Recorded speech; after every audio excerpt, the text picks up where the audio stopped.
व्रत किस दिन किया जाएगा, 14 तारीख को करें या 15 तारीख को करें, सूर्य के मुख से एकादशी किस दिन है, द्वादशी युक्ता जो श्रेष्ठ व्रत होता है वो किस दिन है, इस एकादशी का व्रत करना क्यों चाहिए, कैसे करना चाहिए। आप जानते हैं ये एकादशी 5000 वर्ष तक लगातार का तप करने से जो फल मिलता है वो एक अकेली इस एकादशी के करने से मिल जाता है। तो क्या है इसकी विधि, कैसे करना चाहिए इस एकादशी का व्रत, इसके नियम क्या है, किन नियमों का पालन करना चाहिए, किसका उद्धार किया इस एकादशी ने, कैसे इसको जाना जाता है, इसकी महिमा क्या है और इसकी विधि क्या है, शुभ मुहूर्त क्या रहेगा, इस प्रकार से आने वाली एकादशी के विषय में संपूर्ण जानकारी आपको प्रदान की जाएगी। आपसे निवेदन है वीडियो यदि थोड़ा सा भी उपयोगी लगे तो कृपया एक बार लाइक अवश्य कर दीजिएगा। परमेश्वर वासुदेव की कृपा प्राप्त करने के लिए कमेंट बॉक्स में अवश्य लिखिएगा जय श्री हरि या ओम नमो भगवते वासुदेवा। आप देख रहे हैं सनातन धर्म का संसार ज्योतिष संस्थान का प्रतिष्ठित यूट्यूब चैनल सनातन धर्म का संसार धार्मिक। हम यहाँ पर सभी व्रत और त्योहारों के सही शास्त्रीय जानकारी प्रदान करते हैं। ज्योतिष शास्त्र और पंचांग के आधार पर आपको बताते हैं कौन सी तिथि कब है, व्रत आदि कब करना, क्या विधि है, क्या नियम है और क्या गलती नहीं करनी है। यदि आप सभी व्रत और त्योहारों की सही शास्त्रीय जानकारी पाते रहना चाहते हैं तो कृपया चैनल को सब्सक्राइब कीजिए और बेल आइकन को प्रेस कीजिए। आइए प्रिय दर्शकों जानकारी आरंभ करते हैं। बात करते हैं आने वाली एकादशी की। प्रिय भक्तों, पौष का महीना चली लगेगा। नंबर करने के लिए एक तो कलेगा रहा है। पौष की जो आने वाली एकादशी है ना, इसका नाम है एकादशी। ये आपके जीवन में अनेकों प्रकार की सफलता लेके आती है, ये आपके जीवन में अनेकों प्रकार के पुण्य फल लेके आती है। अगर आप इसका व्रत करते हैं तो ये एकादशी आपके जीवन के सभी संकटों का नाश कर देती है। इसका वृतांत कुछ इस प्रकार से आता है कि चंपावती एक नगरी थी, उसमें ना महिष्मान नाम का एक राजा था। उस राजा के 4 बेटे थे। उन 4 बेटों में सबसे बड़ा जो बेटा था उसका नाम था लुपकलुम नाम वाला जो राजपुत्र था। वो बड़ा ही पापी था, महापाप करता था, पर स्त्री के साथ गमन करता था, वेश्या गमन करता था, दूसरे बुरे कर्मों में लगा रहता था और दूसरे बुरे कर्मों में ही अपने पिता का जो धन था उसको नष्ट करता था, वह करता था। और सदैव ही देवता ब्राह्मण और वैष्णवों की निंदा किया करता था। देवताओं की निंदा बुराई, ब्राह्मणों की निंदा बुराई, इस प्रकार से सदा भगवान विष्णु के भक्तों की निंदा किया करता था। जब ये कुकर्मों के विषय में राजा को पता चला तो राजा ने उसे अपने राज्य से निकाल दिया। अब राजा ने राज्य से निकाल दिया तो वो विचार करने लगा कि अब कहाँ जाए, क्या करे। तो वो जंगल में रहने लगा और रात्रि में उसी शहर में चोरी करने लगा। रहता जंगल में था और उसने चोरी का कर्म शुरू कर दिया। वो राजा के राज्य में ही रात्रि को चोरी करता, चोरी करते वो मारने भी लग गया। जो धन नहीं देता उसको मार देता था। तो चोरी का तंग करने का, मारने का कुकर्म भी उसने अब आरंभ कर दिया। ऐसा करने से पूरे राज्य में भय का माहौल बन गया। अब लोग कई बार उसको पकड़ भी लेते थे, लेकिन राजा के डर से किए तो राजपुत्र है वो छोड़ देते थे। तो जिस वन में लुम्पक रहता था उसी वन में एक बड़ा सा पुराना पीपल का वृक्ष था। वो लुम्पक के नीचे रहा करता था, उसी के नीचे सोया करता था। रात्रि को नगर के जो लोग थे उनकी ये मान्यता थी कि ये जो वन है ये देवताओं का क्रीड़ा स्थल है, यहाँ पर देवता क्रीड़ा करने के लिए आते हैं। और उसी वन में वो लुम्पक उस पीपल के वृक्ष के नीचे रहता था। तो समय व्यतीत होते होते शीत छतु आ गई, पौष का महीना आ गया। तो पौष मास की कृष्ण पक्ष की 10वीं तिथि थी। वो जो लंपक नामक राजपुत्र था वो वन में पड़ा था और हीन था, उसके पास कोई वस्त्र नहीं थे। अब क्योंकि शीत छतु आ गया था, चुकी थी, तो ठंड बहुत थी, तो ठंड के कारण वो रात्रि को सो ना सका। उसके हाथ पैर जो है वो सब अकड़ गए और सुबह होते होते उसे मूर्छा आ गई। वो मूर्छित हो गया और दूसरे दिन जब सुबह हुई तो एकादशी का दिन था। मध्याह्न के समय पर जब सूर्य की रोशनी उसको पड़ी थोड़ी गर्माशाई, तो उसके बाद वो होश में आया, उसकी मूर्छा दूर हुई। होश में बाद उसने देखा कि वो तो निर्वस्त्र है, उसे भूख बड़ी लगी है। तो भोजन की तलाश के लिए वो इधर उधर भटकने लगा। अब क्योंकि शरीर में ताकत थी नहीं तो जानवरों को मार नहीं पाया, किसी को मार नहीं पाया, इस कारण से वो भोजन की कोई व्यवस्था नहीं कर पाया। अंत में उसने देखा कि कुछ कंदमूल फल है, उसको उसने एकत्र किया। वृक्ष के ऊपर भी नहीं चढ़ पाया।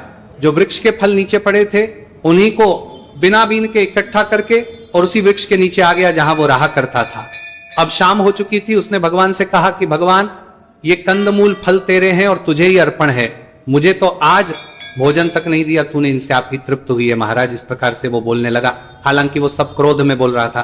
तुम्हारे दुख के और शीत जतु के उस रात्रि को भी उसे नींद नहीं आई। अगले दिन हो गई, सुबह हो गई, द्वादशी तिथि आरंभ हो गई और एकादशी का व्रत उससे अनजाने में ही हो गया। दशमी तिथि को उसने आहार ग्रहण नहीं किया, नियम पालन हो गया। एकादशी को सुबह से लेके शाम तक कुछ खाया नहीं, नियम पालन हो गया। और रात्रि को जागरण का भी नियम पालन हो गया। तो उसके द्वारा अनजाने में हुए इस व्रत और जागरण से भगवान वासुदेव बड़ा प्रसन्न हुए। भगवान बड़े प्रसन्न हुए तथा इस जागरण और व्रत के प्रभाव से उसके जो भी पाप कर्म थे वो सब नष्ट हो गए और पाप धुल जाने के कारण अब उसका जो मन है वो शुद्ध हो गया, उसकी बुद्धि शुद्ध हो गई और वह भगवान का भक्त हो गया। तभी वो देखता है कि एक सुंदर सजा हुआ घोड़ा उसके सामने आकर खड़ा हुआ है और उसी समय आकाशवाणी होती है कि हे राजपुत्र, श्री नारायण की कृपा से तेरे सब पाप नष्ट हो गए हैं। अब तू अपने पिता के पास जाकर राज्य प्राप्त कर। और राज्य को ऐसी आकाशवाणी सुनकर वो बहुत प्रसन्न हुआ। उसने दिव्य वस्त्र धारण की जो घोड़े के साथ आए थे और दिव्य वस्त्र धारण करके भगवान की जय जयकार करता हुआ वो अपने पिता के पास पहुंचा। पिता को पहले ही भगवान ने संदेश दे रखा था, अतः पिता ने उसका स्वागत सत्कार किया, उसका राज्य तिलक किया और पिता उसके बाद वंदमन कर गए। इससे इस एकादशी का अनजाने में व्रत हो जाने के कारण और जागरण हो जाने के कारण, नियमों का पालन हो जाने के कारण वह पापी, घोर पापी लंपक नामक राजपुत्र राज्य को प्राप्त करता है और राज्य प्राप्त करके बहुत ही बड़ा राजा बनता है। लंबे समय तक उसे राज सुख प्राप्त हुआ, भगवान की भक्ति उसने छोड़ी नहीं। इस कारण से उसे धन, ऐश्वर्य आदि सब कुछ प्राप्त हुआ। उस समय वह एक प्रख्यात राजा हुआ। तो प्रिय दर्शकों, इसीलिए ये एकादशी महत्वपूर्ण है। भगवान कृष्ण कहते हैं कि जो इस एकादशी का व्रत करता है उसके सभी पाप नष्ट हो जाते हैं और उसे सुख, संपत्ति, धन सब कुछ जीवन में प्राप्त होता है और अंत समय आने पर वह भगवान के धाम को प्राप्त करता है। ये महिमा है इस आने वाली एकादशी की सफला। एकादशी की कहते हैं कि इस एकादशी का व्रत 5000 वर्ष तक तप करने से जो फल मिलता है उतना फल ये एकादशी का व्रत देता हूं। तो इसीलिए इस एकादशी का व्रत आपको अवश्य ही करना चाहिए। ये भगवान विष्णु को प्रिय एकादशी है। भगवान कहते हैं कि मैं बड़े से बड़े दान से प्रसन्न नहीं होता जितना मैं एकादशी के व्रत से होता हूं। तो अब बात करते हैं कि इस एकादशी का व्रत आपने करना कैसे है, क्या नियम है पूजा की, विधि क्या रहेगी, फिर आपको बताएंगे कि ये एकादशी है कब और व्रत करना कब है। दर्शकों, एकादशी के जो व्रत के नियम है ना, वो दशमी तिथि से ही आरंभ हो जाते हैं। व्रत के एक दिन पहले ही आपने कुछ वस्तुओं का त्याग करना होता है। उनमें प्रमुख रूप से है तामसिक वस्तुओं का त्याग। तामसिक वस्तुओं में आते हैं लहसुन, प्याज तो है ही, जो आप कॉफी पीते हैं, चाय पीते हैं, ये भी उसी में आती है। ये एक प्रकार का नशा ही तो है। तो लहसुन, प्याज आदि का त्याग एक दिन पूर्व ही आपने कर देना है। व्रत वाले लोग पूछते हैं, पंडित जी चाय पी सकते हैं क्या? देखो, पीनी तो नहीं चाहिए। चाय क्या है? एक मादक पदार्थ है। और हम जो एकादशी कर रहे हैं, ये हम भगवान की भक्ति कर रहे हैं। इन सब चीजों से दूर रहने के लिए, व्यसनों से दूर रहना ही तो एकादशी व्रत है।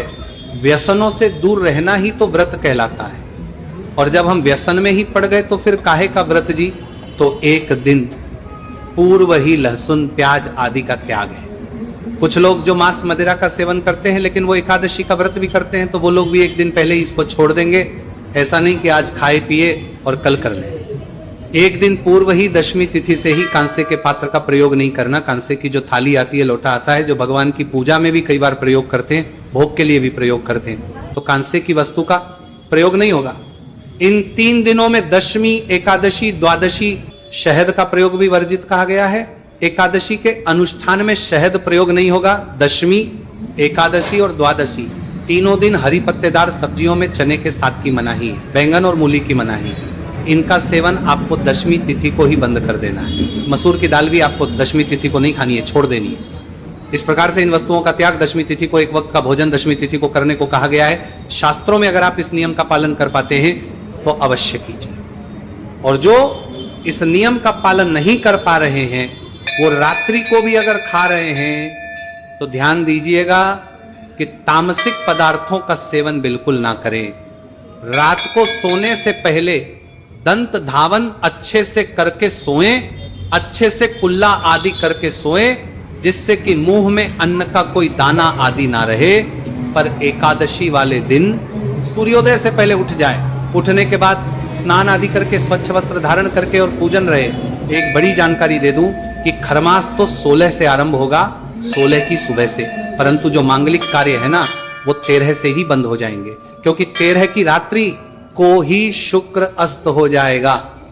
और जब शुक्र अस्त हो जाता है तो आपने में भी सुना होगा, आप में से जो दर्शक हमारे साथ में सुन रहे हैं, जो हम पढ़ते हैं प्रतिदिन, तो मार्ग से इस भगवान नारायण के द्वारा कहा गया था। भगवान विष्णु ने स्वयं कहा है कि जब गुरु और शुक्र इनमें से कोई भी अस्त हो, उस समय पर कोई भी मांगलिक कार्य नहीं करना चाहिए, वो शुभ फल नहीं देता है। तो शुभ रस्त होने जा रहा है, इसीलिए 13 तारीख के बाद कोई भी शुभ मांगलिक कार्य नहीं होगा। और उसके बाद 2 दिन बाद तो फिर खरमास ही शुरू हो जाएगा। तो पो का महीना है, खरमास है उसमें, तो वैसे ही कार्य नहीं होते। तो इसका वीडियो मैंने अपलोड कर दिया है, उसको अवश्य देखिएगा कि क्या काम है जो कर सकते हैं खरमास में, क्या नहीं कर सकते हैं, जो नहीं कर सकते हैं उनको पहले ही निपटा लीजिए। अभी समय है 8-10 दिन का, तो एकादशी वाले दिन स्नान आदि से निवृत्त होकर स्वच्छ वस्त्र धारण कीजिए। और अब आप एकादशी का पूजन करेंगे, व्रत पूजन संकल्प करते हुए करेंगे। पूजन के लिए क्या सामग्री आपको चाहिएगी? सामग्री के रूप में आपके पास भगवान श्री हरि विष्णु की कोई तस्वीर या प्रतिमा होनी चाहिए। इसके अतिरिक्त उनको स्थापित करने के लिए लकड़ी की जो चौकी आदि आती है वो लीजिएगा। उस पर बिछाने के लिए लाल या पीला वस्त्र ले लीजिए। रोली, मोली, पान, सुपारी, लौंग, इलायची, धूप, दीप, नैवेद्य पुष्प, पुष्प की माला, इत्र और जनेऊ, ये वो सामग्री है जो आपको लेनी है। ये सारी एकत्र कीजिए। एकत्र करके आसन लगा के बैठ जाइए। 1 लोटा लीजिए तांबे का, उसमें पहले थोड़ा सा गंगा जल भरिए, फिर शुद्ध जल भरिए। ये जो भी सामग्री आपने रखी है, जो स्थान है जहाँ बैठ के आपने पूजन करना है, भगवान का जहाँ चौकी लगानी है, उस स्थान पर और सामग्री पर फूल के द्वारा जल के छींटे दीजिए। लोटे में जो जल भरा है ना, उससे जल के छींटे दीजिएगा। ओम पवित्र प्रकार से जल के छींटे देके आपने स्थान को शुद्ध किया, पवित्र किया। अब आप चौकी को बिछाइए। चौकी पर लाल रंग का जो वस्त्र है, पीले रंग का वस्त्र है, उसको बिछाइए। उस पर भगवान की तस्वीर या प्रतिमा जो भी आपके पास है उसको स्थापित कीजिए। उनके सामने दीपक रखिए। घी का दिया है तो सीधे हाथ की ओर रखिएगा, तेल का दिया है तो उलटे हाथ की ओर रखिएगा। और अगर धूप है तो विपरीत दिशा में धूप भी रखिएगा। इस प्रकार भगवान की स्थापना करके सामने धूप दीप रखिए। अपना धो लीजिए। लोटे में जो जल है, चम्मच से अपने सीधे हाथ पे जल लीजिए, हाथ धो लीजिए, हाथ धो लीजिए। अब आप 3 बार जलाचमनी करेंगे। धूप दीप रखिए, तो एक छोटा कोई पात्र ले लीजिए, उसमें थोड़ा सा जल और भर लीजिए। तो 1-1 चम्मच जल अपने सीधे हाथ पे लीजिएगा और उसको पी जाइएगा। आचमनी में 6 मासा जल जो है वो अलाव है। जो लोग निर्जला एकादशी करते हैं ना, वो भी 6 मासा जल से जलाचमनी कर सकते हैं। ये शास्त्रीय विधान है, भगवान ने स्वयं कहा, उससे व्रत खंडित नहीं होता है। तो का अभिप्राय है कि 2 बूंद जल अपने हाथ पे लेना है, करनी है, फिर 2 बूंद जल लेना है, फिर अचमनी करनी है। इतना जल आप पी सकते हैं। 1-1 मंत्र पर सीधे हाथ पर जल लेना है और पी जाना है। जल लीजिए। ओम केशवाय नमः पी जाइए, जल लीजिए। ओम माधवाय नमः पी जाइए। ओम नारायणाय नमः जल लीजिए, पी जाइए। ओम ऋषिकेशाय नमः, हाथ धो लीजिए। हाथ धो के अपने को तिलक कीजिए, मौली बांधिए। और परिवार के लोग यदि बैठकर पूजन कर रहे हैं तो उन्हें भी तिलक कीजिए और मौली बांधिए। अब भगवान का पूजन करने के लिए जो धूप और दीप है उसको जला लीजिए। धूप दीप जला के सबसे पहले संकल्प करेंगे। संकल्प करने के लिए सीधे हाथ पे जल लीजिए। 1 रुपए का सिक्का दक्षिणा के रूप में कम से कम रखिए। यदि जो भी रखना चाहे वो रख सकते हैं। 3 बार बोलिए ओम श्री विष्णु, ओम श्री विष्णु, ओम श्री विष्णु। अपना नाम, अपना गोत्र, जिस स्थान पर बैठकर संकल्प कर रहे हैं वहां का मकान नंबर, क्षेत्र का नाम, शहर का नाम, एकादशी पुण्यतिथि हो, आयु आरोग्यता प्राप्त या अर्थात शुभ संपत्ति प्राप्त भगवान श्री हरि विष्णु प्रसन्नार्थ एकादशी श्री विष्णु। और यह संकल्प भगवान के चरणों में अर्पित कर दीजिए। संकल्प करने के बाद अब आप भगवान का पूजन करेंगे। पूजन करने के लिए भगवान को पद्य अर्घ्य आज मन ही अर्पित करेंगे। तो 1-1 चम्मच जल उनके सामने एक पात्र रख दीजिए, उसमें छोड़िएगा। श्री नारायणाय नमः एकादशी व्रत श्री हरि विष्णु के रूप में 1 चम्मच जल अर्पित कीजिए। अर्घ्य के रूप में 1 चम्मच जल अर्पित कीजिए, के रूप में 1 चम्मच जल अर्पित कीजिए। अर्पित करके अब भगवान को स्नान कराएंगे तो फूल से भगवान को जल के छींटे दीजिए। और जिनके पास प्रतिमा है ना, वो शंख से भगवान को स्नान कराइए, शंख में जल भरिए और भगवान को स्नान कराइए प्रेम से। भगवान को अगर आप शंख से स्नान करा रहे हैं तो ये मंत्र बोलते हुए स्नान कराइए। अब पंचामृत से स्नान कराएंगे। पंचामृत में शहद का प्रयोग नहीं होगा, कच्चा दूध, दही, घी। शहद के स्थान पर गंगाजल और शक्कर पंचामृत बनाइए। जो तस्वीर पर पूजन कर रहे हैं वो फूल पर लगा लीजिए और अर्पित कीजिए भगवान को। नमो नमः पंचामृत स्नान, शुद्ध जल से स्नान कराइए। तस्वीर है तो छींटे दीजिए जल के फूल के माध्यम से, और प्रतिमा है तो आप शंख में जल भरिए और स्नान कराइए। ओम नारायण नमः, शिव नारायण नमः, शिव नारायणाय नमो नमः। स्नान शुद्ध शुद्ध जल समर्पित कीजिए। स्नान कराने के भगवान को वस्त्र अर्पित करेंगे। वस्त्र के रूप में मौली का टुकड़ा तोड़िए और वह अर्पित कीजिए। जनेऊ लीजिए, जनेऊ पर का तिलक कर लीजिए, जनेऊ अर्पित कर दीजिए। जनेऊ अर्पित करने के बाद भगवान को तिलक करेंगे भगवान को। तिलक करके इत्र अर्पित करेंगे। इत्र को फूल पर लगा लीजिए और भगवान को अर्पित कर दीजिए। इत्र अर्पित के फूलों की माला है तो माला पहनाइए, अन्यथा पुष्प अर्पित कीजिए। फिर धूप दिखाइए, दीप दिखाइए और नैवेद्य अर्पित कीजिए। नैवेद्य के रूप में फल हो तो फल अर्पित कीजिए। मिठाई है तो मिठाई, अन्यथा मिश्री या बताश्य अर्पित कर दीजिएगा। और फिर जल आचमन्य के रूप में 1 चम्मच जल भगवान को अर्पित कर दीजिएगा।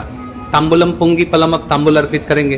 तांबुल क्या होगा कि पान का पत्ता लीजिए, उस पे 2 लौंग, 2 इलायची और 1 सुपारी रखिए। वो को बीड़ा बना के अर्पित कीजिए, या मीठा पान आप बना बनाया ला के वो भी अर्पित कर सकते हैं। जो भी दक्षिणा आप अर्पित करना चाहें भगवान को, वो दक्षिणा अर्पित कीजिए। हाथ जोड़कर भगवान को नमस्कार कीजिए, प्रभु आप हमारी ये पूजा स्वीकार करें। हम आज एकादशी व्रत कर रहे हैं, उसके निमित्त ये पूजन हमने किया है। अब बैठ के आप एकादशी की कथा सुनिए। कथा आपको हमारे ही चैनल पर सुनाई जाएगी। कथा सुनेंगे, कथा सुनने के साथ ही विष्णु शास्त्र नाम का पाठ सुनना चाहिए। वो भी हम आपको उसी वीडियो में अपलोड करते हैं, जिससे कि आपको यहाँ वहाँ ढूंढना ही ना पड़े। तो कथा और विष्णु शास्त्र नाम दोनों आपको एक ही वीडियो में मिल जाएंगे। उनका श्रवण कीजिए, फिर आरती कीजिए। आरती भी हम आपको उसी में रिकॉर्ड करके देते हैं, तो आरती कीजिएगा। आरती करने के बाद नियम अनुसार दिन को व्यतीत कीजिएगा। कथा के बाद यदि आप कोई कथा के लिए तो दक्षिण आदि अर्पित करना चाहते हैं तो स्क्रीन पर नंबर आएगा, उस पर आप भेज सकते हैं। या ब्राह्मण को यहाँ अपने घर पे बुलाए हैं कथा करने के लिए, तो उनको दान दक्षिणा आदि लेके विदा कीजिए और नियमों के अनुसार दिन व्यतीत कीजिए। नियम क्या है कि ब्रह्मचर्य का पालन करना है। ये बड़ा नियम है, ये नहीं टूटना चाहिए। किसी के प्रति वैरभाव नहीं, अपशब्दों का प्रयोग नहीं, किसी का अहित नहीं करना, किसी पे क्रोध नहीं करना, किसी का नुकसान नहीं करना। शांतचित्त हो के प्रभु के चरणों में मन को लगाते हुए दिन को व्यतीत कीजिए। घर में किसी प्रकार का कलह कलेश ना करें, क्योंकि भगवान नारायण विराजमान है। सायंकाल को कीर्तन करना चाहिए। कीर्तन के लिए अगर आसपास मंदिर में कहीं जा सकते हैं तो जाइए। कीर्तन ना होता हो कहीं तो एक वीडियो अपलोड करते हैं आपके लिए, जिसमें 4 स्रोत होते हैं, पाठ होते हैं। भगवान नारायण ने स्वयं कहा है कि वो स्त्रोत आपको अवश्य ही सुनने चाहिए। जो लोग वाद्य यंत्रों द्वारा कीर्तन नहीं कर सकते, उनको इन पाठों को करके कीर्तन का फल पाना चाहिए। तो उस वीडियो को अवश्य सुनिएगा, हल्की उससे कीर्तन का फल मिलेगा। रात्रि जागरण की महिमा है, रात्रि को जागरण करना चाहिए, भगवान की भक्ति करते हुए जागरण करना चाहिए। तो वही वीडियो, उसमें जो पाठ है उनको सुनेंगे रात्रि को, तो रात्रि जागरण का फल प्राप्त होगा। क्योंकि भगवान के पाठ करते हुए ही आपको जागरण करना है, ऐसा भगवान ने स्वयं कहा है। आपने सुना होगा पीछे विशेष महत्व में जब चल रहा था, तो उसमें भगवान श्री हरि के माध्यम से ही उन्होंने बताया था कि एकादशी का व्रत कैसे चाहिए। उसमें एक अध्याय था जिसमें वर्णन था कि एकादशी व्रत के नियम क्या है, कैसे करने चाहिए। तो रात्रि जागरण में जो पाठ है वो चारों पाठ हम आपको अपलोड करते हैं। गीता की महिमा है, विष्णु शास्त्र नाम की महिमा है, वो सब आपको उसमें मिलता है। उस वीडियो को सुनने से आपको रात्रि जागरण का फल भी प्राप्त होगा। रात्रि जागरण के बाद अगले दिन पारण के लिए सूर्योदय से पहले उठ जाइए। नियमों का पालन करते हुए पालन कीजिएगा। पारण का वीडियो मैं आपको अलग से अपलोड कर दूंगा। इस प्रकार आपने ये व्रत करना है। अब बात करते हैं कि है कब और व्रत करना किस दिन है। तो प्रिय दर्शकों, पंचांग के अनुसार एकादशी तिथि की शुरुआत हो रही है 14 तारीख की शाम को 6:49 पर और 15 तारीख को रात्रि को 21:19 पर अर्थात 9:19 पर यह समाप्त होगी। ऐसे में 15 तारीख को सूर्य के मुख से एकादशी होगी। तिथिमान के अनुसार एकादशी 15 को है और 15 को ही रात्रि काल में द्वादशी भी आ जाएगी, तो ये द्वादशी भी हो जाएगा। तो व्रत आपको करना 15 तारीख को, 15 दिसंबर को सफला एकादशी का उत्तम व्रत है। इसी दिन जो दान पुण्य का कार्य है वो भी इसी दिन करेंगे, व्रत का कार्य भी इसी दिन करेंगे और 16 को आप पारण करेंगे। दिन रहेगा सोमवार का, जिस दिन व्रत है 15 तारीख को तो शुभ मुहूर्त रहेगा। पहला चौघड़िया अमृत का है, उत्तम है। तो 7:09 से और 8:39 तक का जो समय है ये उत्तम समय है। पूजा पाठ के लिए समय पूजा पाठ करते हैं तो अधिक कल्याणकारी। पारण आपने 16 तारीख करना है। मंगलवार का दिन है तो आरंभिक जो चौघड़िया वो उत्तम होता नहीं है, इसीलिए 10:10 से और 12:50 के बीच में उत्तम समय है। इस समय में पालन करें तो अधिक अच्छा है। जो अधिक समय तक ना रुक पाएं वो सूर्योदय के बाद भी कर सकते हैं। कुछ और पूछना चाहें, कहना चाहें तो कमेंट बॉक्स के माध्यम से पूछ लीजिएगा। भगवान नारायण